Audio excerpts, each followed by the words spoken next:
On Friday, February 8th, my friend Trent and I began a trip that we'd talked about taking for years, going to the Folkston Funnel. After my last class of the day, we loaded up my truck and made the 5-hour journey. Unfortunately, the late time of my class meant that we would arrive well after dark, but we knew the parade of trains on Saturday would be worth the long trip through rural Georgia. Within minutes of arriving, Amtrak's northbound Silver Star came through.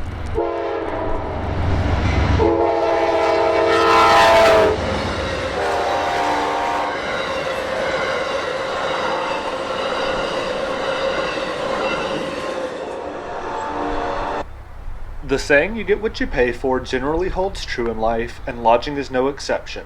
But when on a college student budget, sometimes a tent 50 feet from the tracks is the best you can do. As a result of our luxurious accommodations, I only got about an hour and a half of sleep that night. The small town of Folkston has done well marketing itself as a railfan-friendly community, and even has 2 cabooses that visitors can spend the night in if they're looking for something nicer than where we stayed.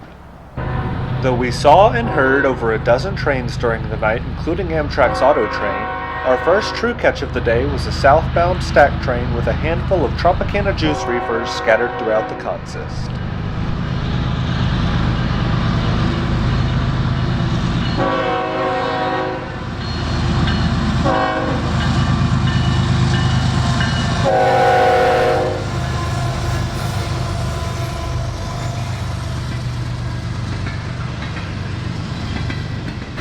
Since these cars rarely venture to other parts of the CSX system, they are one of my favorite parts about visiting Folkston.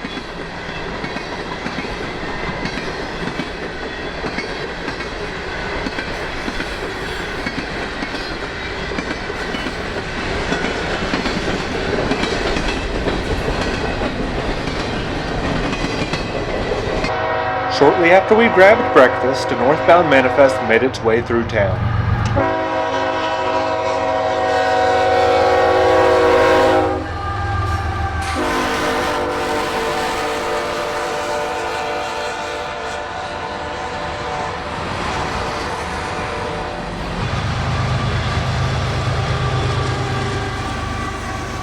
With precision scheduled railroading now in full swing, DPUs are common as train lengths regularly exceed 5 digits.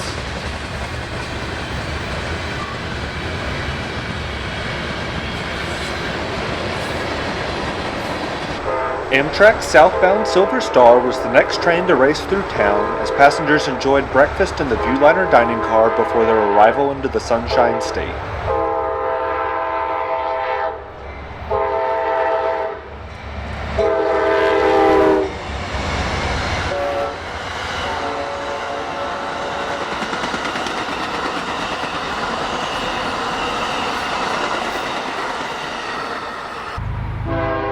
It wasn't long before another manifest headed north past the chassis system caboose.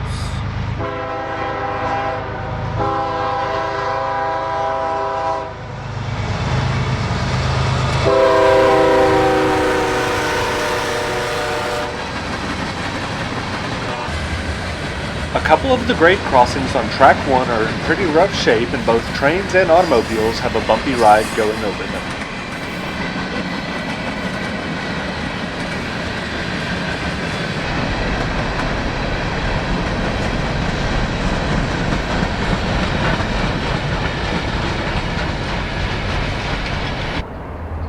Our next catch was a southbound local with a rebuilt SD40-3 leading and a now rare standard cab SD40-2 trailer.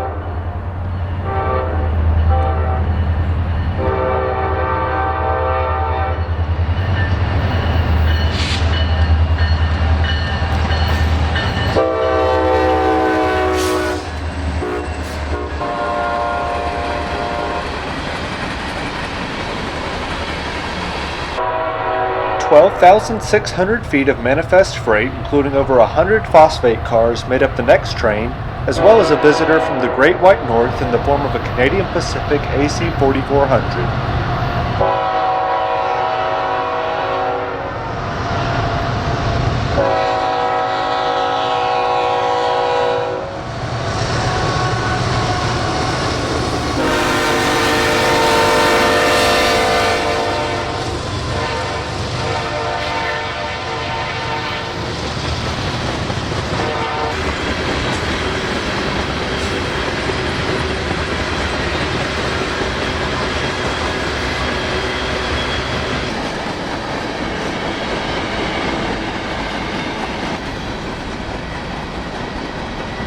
Surprisingly, this train had no distributed power to assist lugging it out of Florida.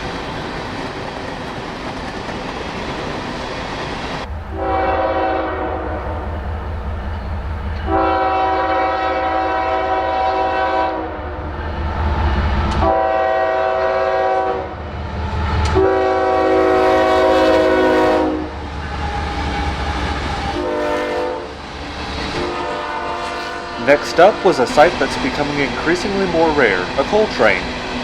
This empty train is headed up the Nahunta sub from Orlando to Oaktown, Indiana. As usual for coal trains, it had an end-of-train pusher.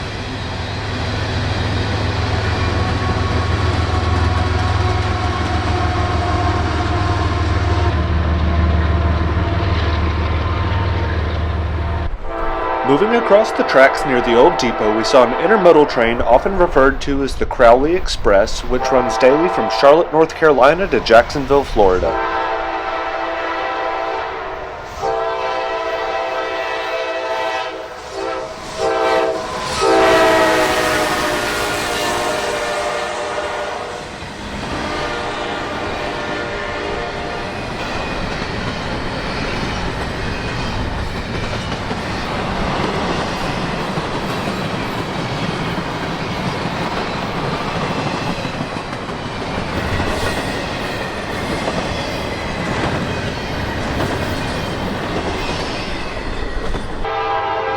A trainload of new cars, trucks, and SUVs from the Motor City came rolling through town shortly after the stack train. Among the vehicles on board was a batch of brand new Jeep Wranglers.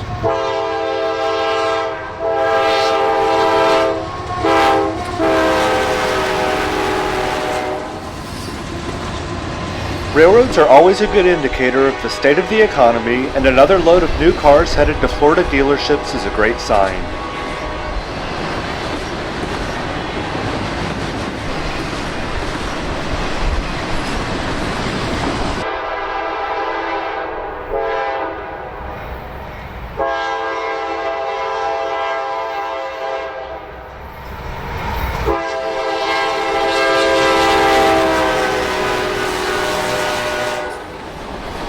CSX really kept the trains rolling on this pleasant February afternoon as a father and his young son watched the train go by.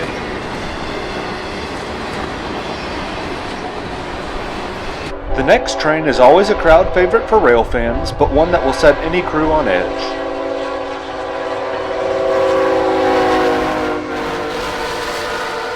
Known as a get-you-fired train, this northbound consists of numerous high-priority, time-sensitive loads from Tropicana, UPS, and others. With just one Tier 4 GEVO up front and one in the middle, shortly after going through town, the crew of this train came on the radio saying they were short on power and struggling to make it up a hill. Another locomotive was probably added in Savannah to help the train make good time.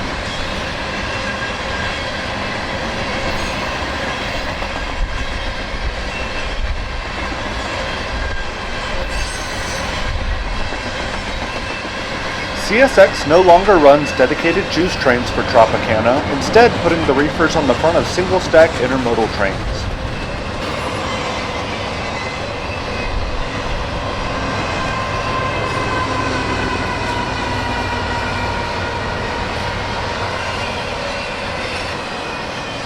The route the train travels through to get to New Jersey goes through tunnels with low clearances that don't allow for double stacks. As a result, trains are usually pretty long.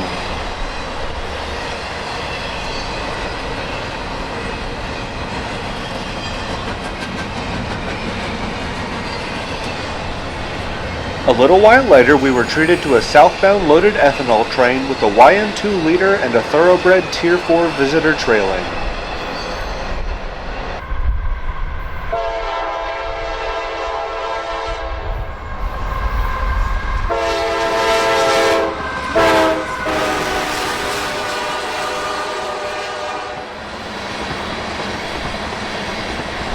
The shiny black tank cars are headed to the Port of Tampa for export worldwide.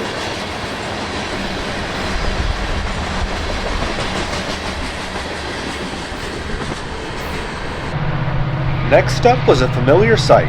Our local from earlier in the day had returned from doing its work in Florida, this time with the former Penn Central SD40-2 leading the way.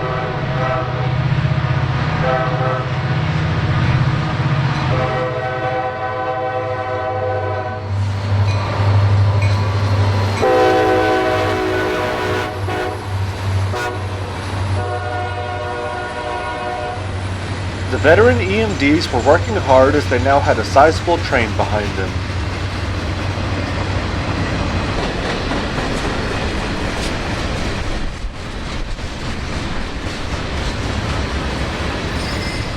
Dozens of rusty old boxcars kept the train interesting with faded logos of fallen flags showing through.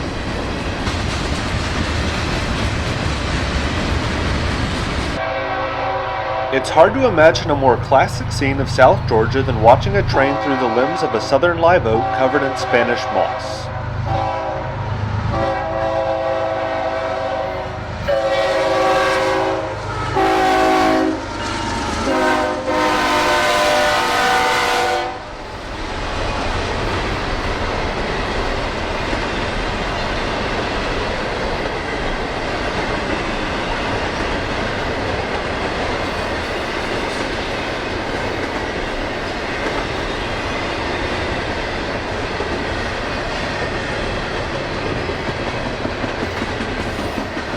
Stretching for well over 2 miles, it came as no surprise that there was a mid-train DPU.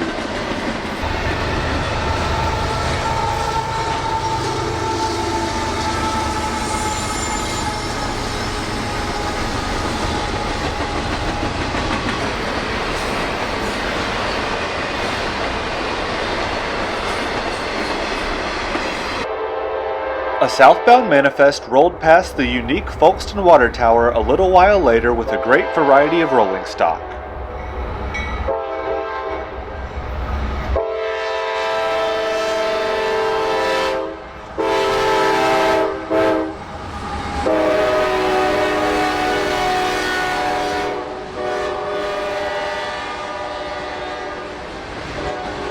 One of the primary methods of precision scheduled railroading to lower operating ratios is by running fewer trains.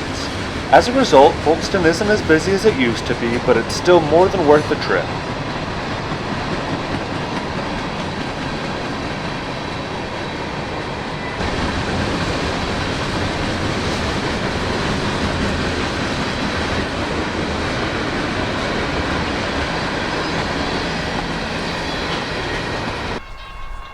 Sadly, all good things must come to an end, and with a long drive ahead of us, we knew that the passing of the northbound Silver Meteor would bring a close to our Folkston Foray.